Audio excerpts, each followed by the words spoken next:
Tap is a new app that turns your iPhone into the most portable Ableton Live Controller. It borrows design and features from Ableton's own Note app as well as the push controller. But unlike Note, which is not a controller but an actual cut-down version of Live that runs on your phone and can be used as a sketchpad to make music, Tap is just a MIDI controller app. You can play instruments, control devices, and by the way, you have scales for the instruments. You can trigger clips on the session view and do some basic mixing. You have level controls for each track. And the free version of the app is limited to 15 minutes of playtime, and there is an in-app purchase that costs $7, which removes this limitation. So I already have it installed on my phone, and let's have a quick look at what it can do. So the app is iOS only, no Android version. However, you don't need to necessarily run Ableton Live on a Mac. You can use it with Windows as well. Now, the difference between Mac and Windows is that with the Mac, you can use it either via USB or Wi-Fi, while on Windows, you can use it only via Wi-Fi. So I've connected my iPhone to my Mac with a USB cable,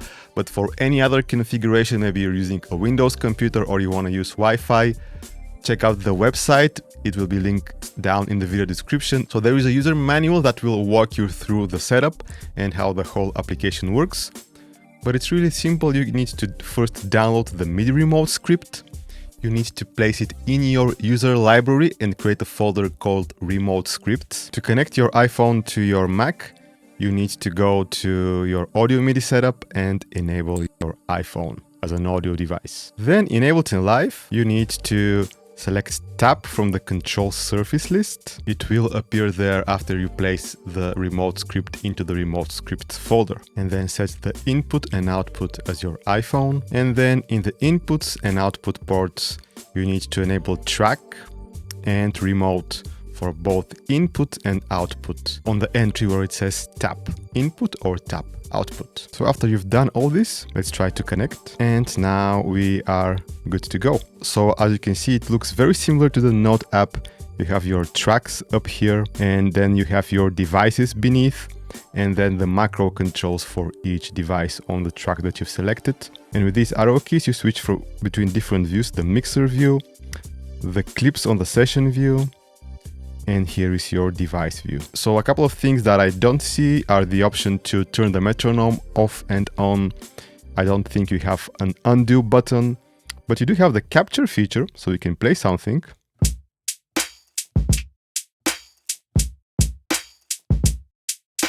And then hit this button, and you have a clip created. Let's go to the second track and add some percussion. Oh, but it's too loud. Turn it down.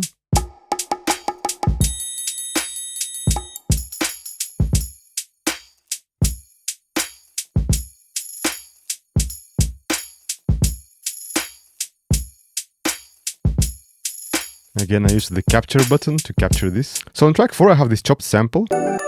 It's from my pack called The Heat. So I can open this panel here to the left and transpose the pads.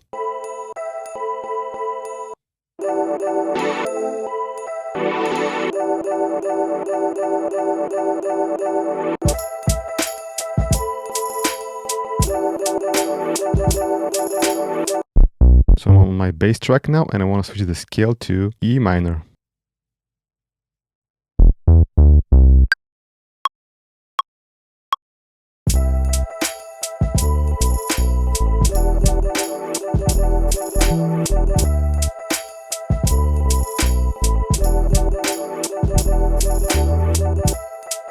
Okay, let's try to add a lead synth as well.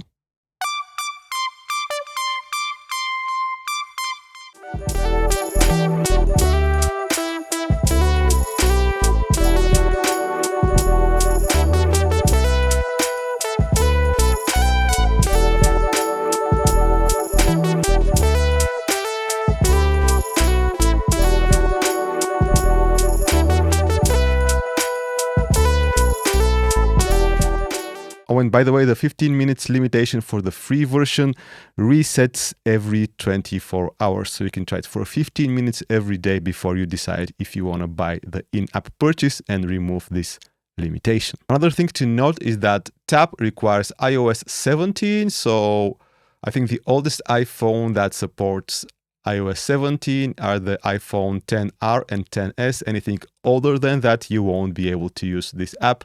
And for iPads, I think anything made before 2017 will not work, but that's still a lot of older devices that you can use with this app.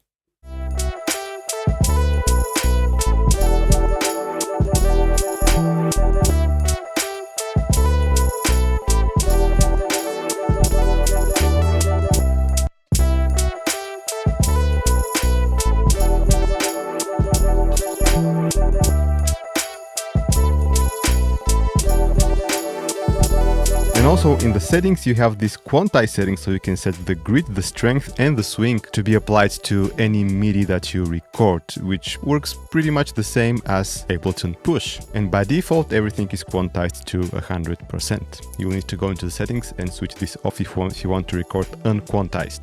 So the app is really well made, works really well. However, using the small touchscreen on your phone as a MIDI controller is quite fiddly. I didn't really find it enjoyable. But maybe you want to have like a super portable setup, like maybe just your phone and your laptop, so it can work in that scenario. But then again, using your mouse or your trackpad to turn knobs isn't really any worse than using a touchscreen for this. And playing on a touchscreen, honestly, you can use your built-in keyboard on your laptop as well. But if you're into this kind of stuff and you're comfortable working on your phone, maybe you are comfortable using iOS apps for making music, you will feel right at home with this one. So give the video a like if you liked it, check out my Ableton Live packs and my sample packs from the link down in the video description, subscribe to the channel if you are new, and I will catch you later.